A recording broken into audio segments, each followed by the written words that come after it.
n'y a que les fragiles qui bloquent sur Internet. Quand vous bloquez des gens sur Internet, notamment sur Twitter, c'est que vous êtes à bout d'arguments, c'est que vous êtes faible, c'est que vous voulez fuir. Voilà, vous avez perdu. En gros, quand vous bloquez sur Internet, et en particulier sur YouTube, c'est que vous avez perdu. Nous disent des gens, dont certains sont très très fiers, d'afficher un peu comme un tableau de chasse le nom des gens, des comptes un peu importants qui les auraient bloqués. Alors, oui, bien sûr, ça arrive que des gens bloquent parce qu'ils sont perdus, qu'ils n'ont plus d'arguments et qu'ils sont vexés, etc. Ça peut arriver. Mais ce serait dommage d'en faire une règle générale et une généralité parce qu'en fait, c'est un peu con. Parce qu'en réalité, on bloque parfois, et maintenant ça m'arrive régulièrement, parce qu'on n'a pas que ça à faire de notre vie. On a le droit de dire stop. Et il se trouve que sur Twitter en particulier, c'est tellement horizontal que n'importe qui a accès n'importe quand à qui il veut. Donc on peut taguer les gens. Et donc on a des notifs. Et moi, je peux vous dire que il y en a un petit peu marre de se taper des centaines de notifications par jour pour des gens qui n'ont rien à dire. Alors on bloque les inutiles, on bloque les pénibles. Et je vous encourage à le faire. Il faut bloquer les gens pénibles.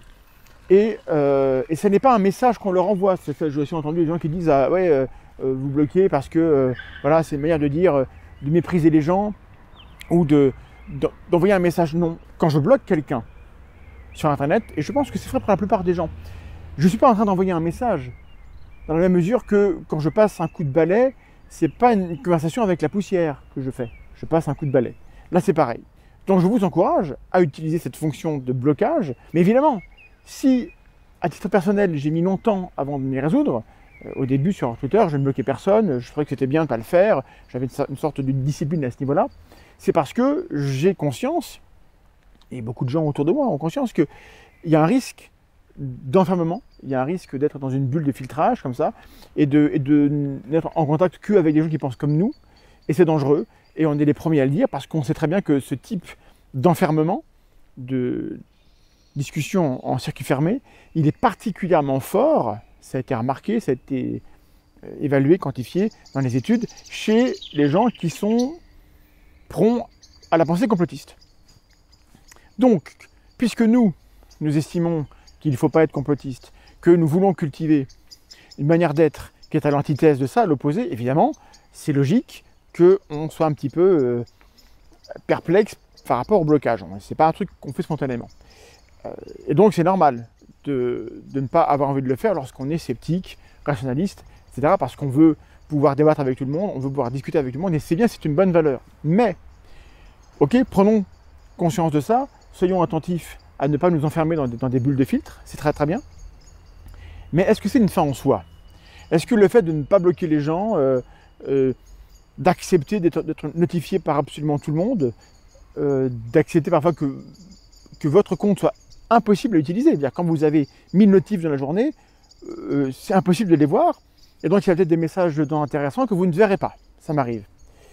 Est-ce que ça vaut le coup? Moi je pense que non. Et je pense qu'il faut éviter voilà, d'être dans la pureté dans un sens ou dans un autre. On a le droit de bloquer puisque c'est utile. Parce que, et c'est la troisième dimension, on a le droit à la santé mentale. Vous avez le droit d'être tranquille. C'est-à-dire que c'est très très bien de vouloir discuter avec tout le monde. Je pense qu'on doit pouvoir avoir le droit de parler avec tout le monde. Et donc je dis non aux injonctions de ceux qui disent « n'allez pas discuter avec eux, c'est pas bien ». Par contre, on n'est pas obligé de le faire. On n'est jamais obligé de débattre avec tout le monde si on n'en a pas envie. Donc, moi j'assume parfaitement, je suis extrêmement serein, le fait de bloquer maintenant un tas de gens qui apparaissent sur ma timeline uniquement pour insulter, bon là évidemment c'est niveau 0, ou pour faire des insinuations dégueulasses sur X ou X affaires, dans lesquelles en plus on n'a rien à se reprocher, hein. Ça je tiens à vous le dire, on est relativement serein dans l'assaut, hein. On est même très serein. Donc voilà, on bloque et sans préavis. Dernier point, ce sera ma conclusion de ce petit vlog improvisé, c'est la posture qui est derrière tout ça. Je comprends, parce que je l'ai éprouvé un petit peu, cette envie d'être irréprochable, cette envie d'être présent sur le terrain, et nous les zététiciens, les rationalistes, on a peut-être, attention, peut-être, et c'est une dérive, une sorte de syndrome du sauveur. On a envie de sauver les gens, d'être sur le terrain, d'empêcher les gens de tomber dans des croyances débiles, de détruire des théories fausses, etc. Mais on ne peut pas sauver tout le monde. Ce n'est pas ma mission, ce n'est pas la vôtre sans doute, de sauver tout le monde contre les idées fausses qui circulent. On ne peut pas le faire. Et il y a des gens qui sont extrêmement agressifs sur le terrain, qui nous pourrissent, qui ont envie de nous faire du mal et tout ce que vous voulez. Et en fait, ce n'est pas nos ennemis, ce n'est pas des gens à qui nous on veut du mal, mais c'est des gens... Écoutez, on n'a pas à les sauver, et eux ne nous demandent pas à être sauvés. Et peut-être qu'un jour, il sera possible de discuter avec eux. Dans ce cas-là, il y a d'autres plateformes, il n'y a pas que Twitter. Hein. Bloquer quelqu'un sur Twitter, ça ne veut pas dire le mettre dans les limbes ou au fond des enfers. Ça veut juste dire qu'on n'échange pas sur Twitter pour le moment. Donc, c'est pas très grave. Donc, je voudrais que, voilà, au cas où, ce qui vous retient, c'est ça, c'est cette envie d'être à la hauteur de vos valeurs et d'être dans la lutte pour aider les gens, en fait. Parce que fondamentalement, on a plein de défauts. Les uns et les autres, mais fondamentalement, on fait ce qu'on fait parce qu'on a envie d'aider, en fait.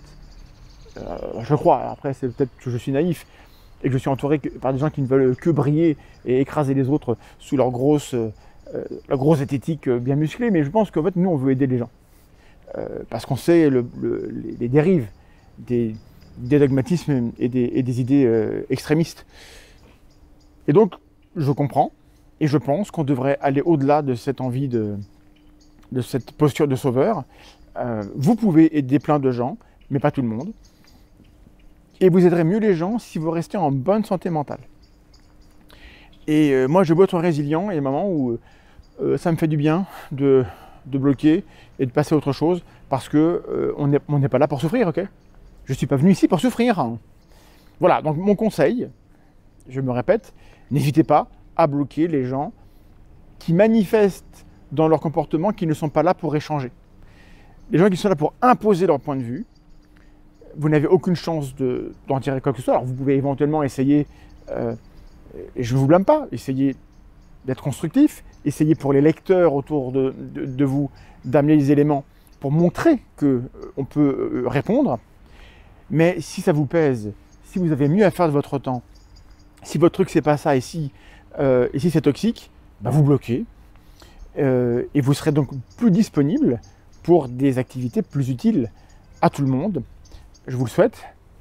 Voilà, c'était mon petit message depuis le parc derrière le musée Aquarium de Nancy, où dans quelques minutes nous allons enregistrer le Tranchant Live numéro 120. Voilà, donc petit vlog improvisé. J'espère qu'il vous sera utile. S'il l'est, partagez-le.